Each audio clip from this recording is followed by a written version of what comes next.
Why does one person experience incontinence and another does not? What is the secret to incontinence? In today's episode, I discuss a common problem many moms face postpartum: stress urinary incontinence. And I share what I learned from Taryn Hallam, an Australian physiotherapist, in her 2023 Pelvicon lecture. Hello, friends. This is Lynn Schulte, and you are listening to the Birth Healing Summit podcast. We are here for meaningful conversations that will transform the way you work with pregnant and postpartum clients. Whether it is a new perspective, tool, or technique, you'll be able to implement it into your practice today. I invite you to sit back, listen with an open mind, and grab the golden nugget today's guest has to offer. Now let's get started. Hello, everybody, and welcome to this episode.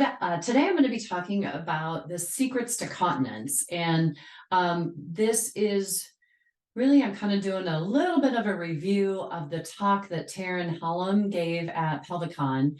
And it was beyond fantastic. So if you have gotten the recordings for Pelvicon, I highly recommend put her talk on stress urinary incontinence at the top of your list, because it was absolutely fabulous. She talked about all the different mechanisms of continence. And what got me so excited is it really helped me to understand why some of the things that I do are so effective in helping my clients become continent again. Because stress urinary incontinence is a huge, huge issue after having a baby.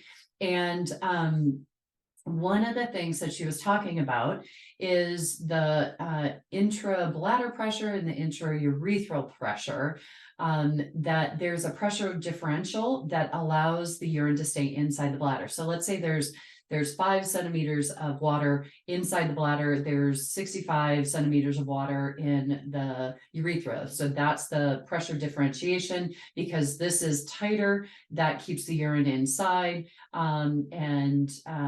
There's less pressure in the bladder. That's what helps to keep the urine inside. Now, if we were to laugh, cough, sneeze, and we increased pressure down on the bladder so that, let's say, 80% or 80 centimeters of water comes down onto the bladder, then we would have 85 inside the bladder and only 65 in the urethra, and all of us would be incontinent. But that's not what happens. What she was explaining is that actually some of the abdominal pressure from above hits the bladder, but some of it actually also comes down underneath and hits the urethra and increases the urethral pressure, so that it remains higher than the bladder pressure. So if 80 centimeters of water pressure is coming down into the bladder, maybe 60 or 70% of that pressure is coming to the urethra as well.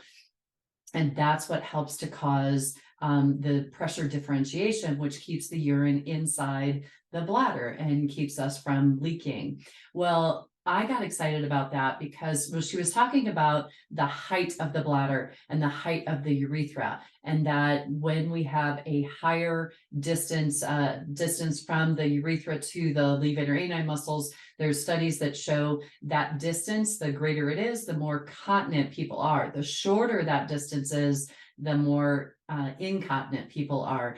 And so we want to maintain a higher bladder and urethral height from the levator ani muscles. And one of the things that I teach in my intravaginal protocol is the repositioning or the release work done on that anterior vaginal wall, which includes the bladder and the pubocervical fascia. We're working with that to release tensions and help get that bladder more midline so that the pressures can come more evenly onto the sphincter to allow continence. And so that's why some of my clients, when I just do the closing of the bones and the manipulation of the bladder or the anterior vaginal wall, they are continent without having to worry about pressure management issues. And so when I find that the bladder gets smooshed off to one side, then that the pressures from the abdomen can't reach the urethra as easily, and then more pressure is on the bladder and not as much can get into the urethra, and then that causes greater pressure in the bladder, which causes the leakage. But when you get the bladder back into midline, then the pressures can come and surround the urethra more to allow for pressure management and keeping the urine inside. Now, she also goes into a lot of information about the levator ani muscles, and that the levator ani muscles just actually do a lift of the from posterior to anterior, but their levator ani muscles do not compress the urethra. So they do not encircle the urethra. So levator ani muscle function is not what is causing people to remain continent. What that levator ani muscle tension does is creates a backstop. So if it increases pressure back, and if there is connection between the levator ani muscle and that pubocervical fascia, then there's this posterior pressure that hits the back of the bladder. So then when that anterior pressure from the abdominal forces pushes that against, then that creates the closure of the sphincter. So the levator ani muscles are not actually compressing and closing the urethra. They're creating a beautiful backstop so that when the pressures from the abdomen come down and hit the urethra, it offers it a compression from front to back. So that's really what's happening.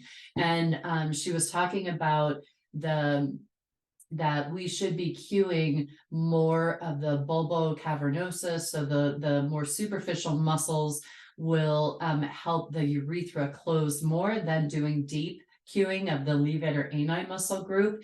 And she was talking about the pudendal nerve, and how the pudendal nerve actually has 3 branches: a rectal branch, and then a medium branch, a middle branch that goes into the perineum, and then another to the clitoris.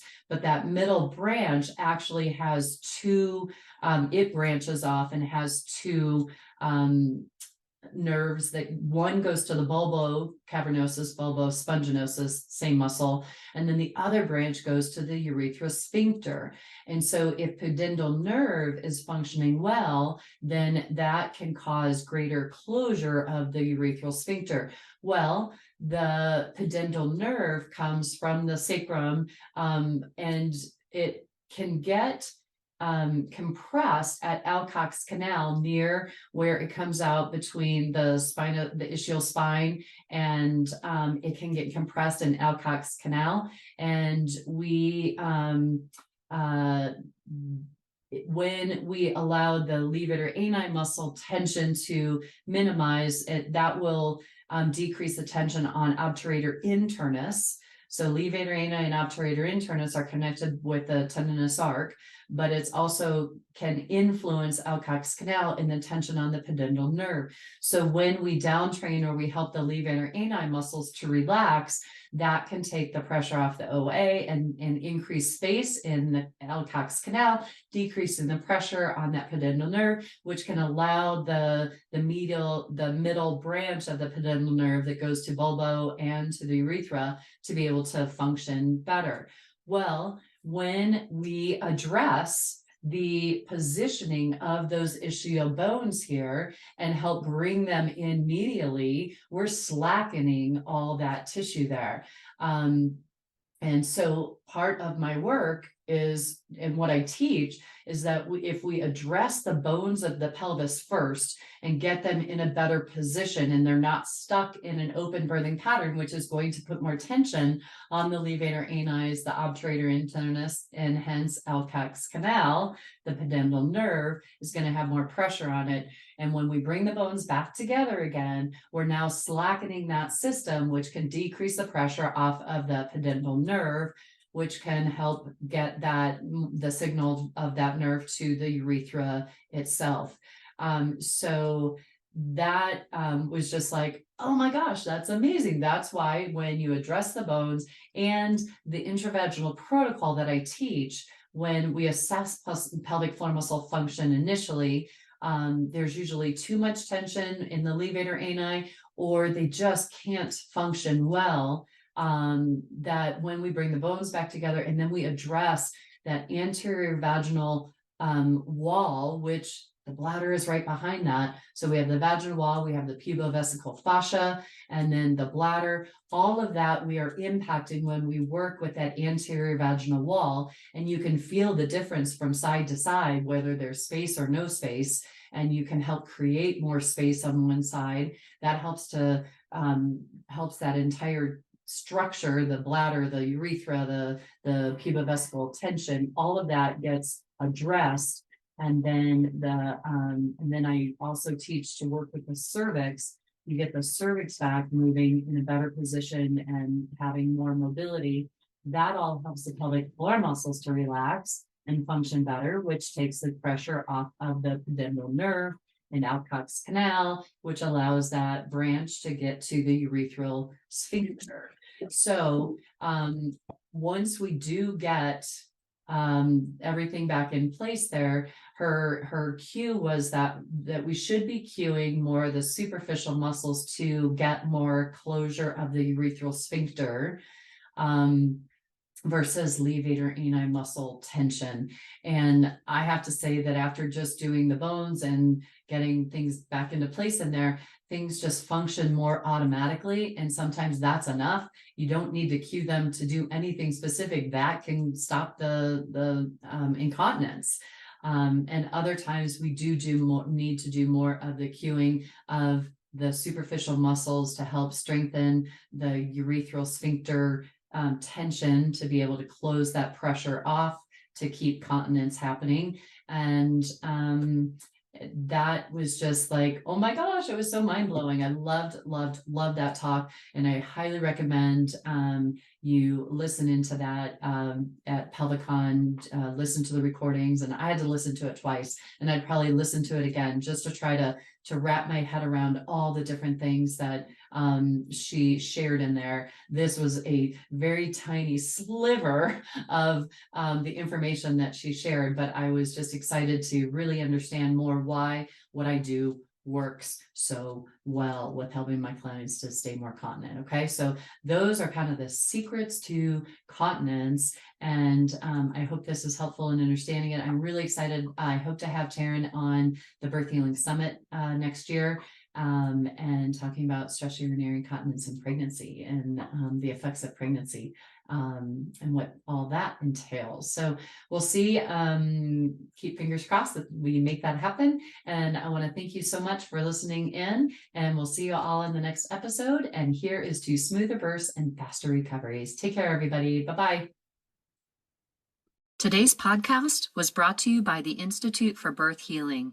To discover more, visit instituteforbirthhealing.com. To claim $50 off of any online course, use coupon code PODCAST50 at checkout. Till next time, I'm Lynn Schulte, founder of the Institute for Birth Healing.